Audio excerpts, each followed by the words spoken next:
You finally decided to try creatine, and now you've got one gym bro telling you it'll make you go bald, another swearing it'll make you grow chest hair like a werewolf, and someone else saying your muscles will fill up with water like a sponge. Let me fix that. To answer all these questions, I became the crash test dummy for you and took creatine every single day for an entire year. Same dose, same routine, 365 days straight. And yes, I got results, but also unexpected surprises.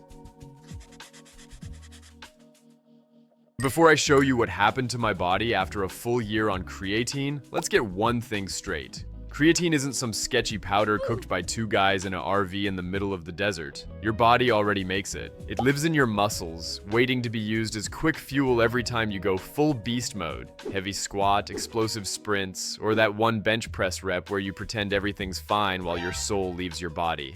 When you lift, your muscles run on an energy source called ATP. But the problem is, your muscles barely store any of it, and it runs out faster than your motivation on leg day. And when those small ATP reserves are gone, your muscles stop producing power and quit.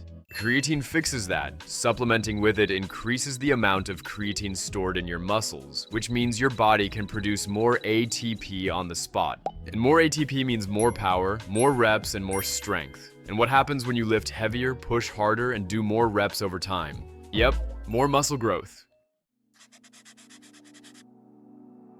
Before you even worry about results, the first thing you need to do is buy it, obviously. But walk into any supplement store and get ready to be ambushed by an endless list of creatine types. Endless choice: creatine ethyl ester, buffered creatine, gigachad creatine, and even this sparkly unicorn-flavored creatine. They all promise better absorption, faster results, and some magical edge. The truth? It's all trash. Stamp a fancy label on it, sprinkle some science-sounding words, and suddenly your creatine is double the price. Stick to the creatine monohydrate. It works perfectly. It has zero absorption issues and doesn't need to be enhanced or optimized. So when you're buying it, flip the container over and check the ingredients list. The only thing you should see is creatine monohydrate. That's it. If there's a bunch of other stuff listed, you're paying for filler. That's why throughout my entire year, I used nothing but basic creatine monohydrate. Alright, once you escape the creatine zoo and survive the unicorn-flavored trap, let's talk dosage. And the answer is simple. 5 grams per day is perfectly fine for the majority of people. If you're a bigger dude, you can push it slightly higher, up to 6 or 7 grams. If you're smaller, you could take a bit less. But obsessing over tiny dose differences is pointless. Your muscles don't care if you took 4.8 grams instead of 5.2 grams. Creatine isn't rocket fuel where the exact milligram decides whether you explode or not. What actually matters is consistency. Taking it every day beats trying to calculate the mathematically perfect dose. So pick around 5 grams, take it daily, and move on with your life. I personally take 5 grams every day for one simple reason. It's the scoop size. Once you start taking creatine, your muscles need time to saturate with that extra creatine. You can fill it fast, or you can fill it normally. Depending on your approach, this process takes anywhere from a week to 3 weeks, and that's where the two options come in. The loading phase is basically speedrunning creatine. You take around 20 grams per day for a week, split into 4 little scoops. This floods your muscles as fast as possible, and after 7 days, boom, fully saturated and ready to go. After that, you drop back down to the normal 5 grams a day. On the other hand, the non-loading phase is the relaxed version. Just take 5 grams a day from the start. No marathon scooping, no trying to remember if you're on scoop number 2 or number 14. It fills the same tank, just over 2 or 3 weeks instead of 1. So which one is better?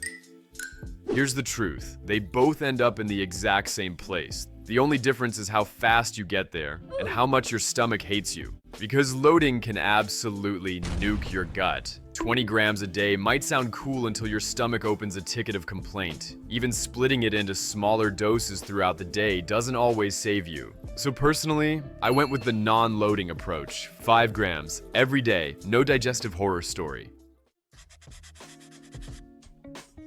Alright, saturation handled. And now let's answer the question everyone loves to overcomplicate. When do you take creatine, and what do you mix it with? Some take it pre-workout like it's a booster shot, some take it post-workout, and some even dry scoop it at 7 a.m.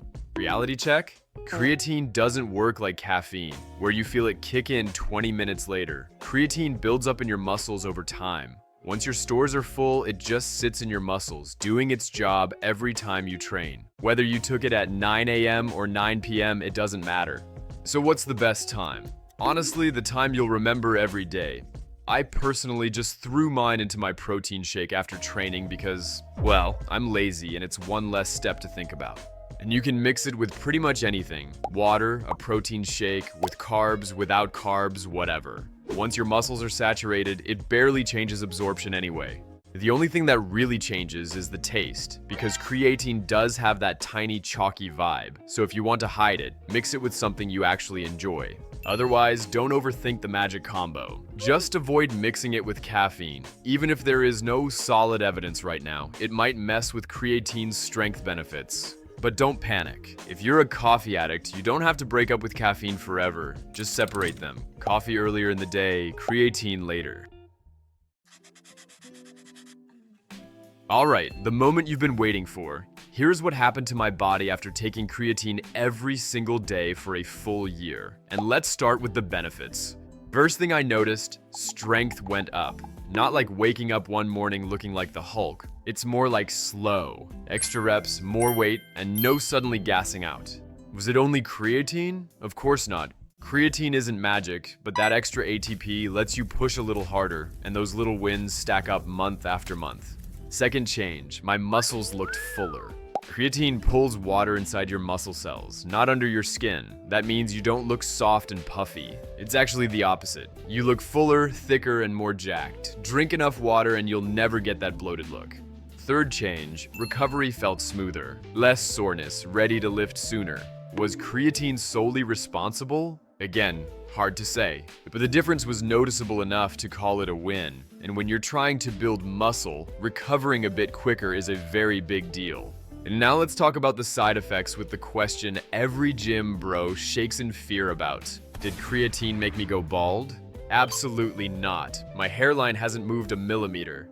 I mean, you got it. This whole myth came from the fact that creatine might increase DHT levels, a hormone linked to hair loss. But in reality, if your hair falls off, it's not creatine, it's your genetics. So blame your parents, not your supplements. And while we're cleaning up myths, no, creatine won't make you grow body hair like a gorilla. Guys swearing they started taking creatine and suddenly got more chest hair and beard, probably just discovered puberty. Bottom line,